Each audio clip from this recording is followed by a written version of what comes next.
Hi VivaFam, this is Richa from CoachViva.com and welcome to our 5 ingredients or less recipe series. And I'm here with Heidi from Manifest Kitchen. Tell us more.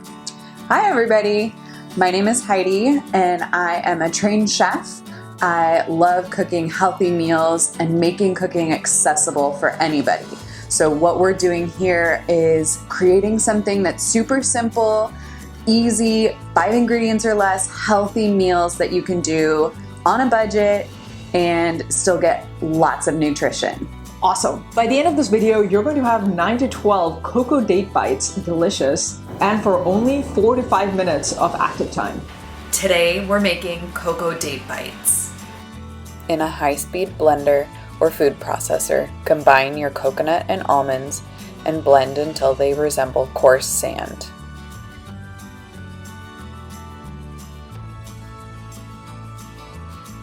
Add a pinch of salt and your dates. Blend until the mixture becomes sticky.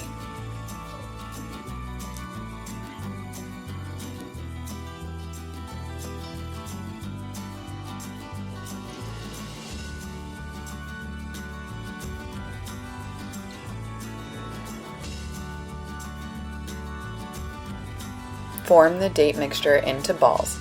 Press into cacao powder and flatten. Repeat until the mixture is gone. Store in an airtight container in the refrigerator. This was a part of our 5 ingredients or less recipe series. Hey there, if you want to know when the next episode drops, go ahead and hit that subscribe button and also hit that bell icon. Until then, keep crushing it.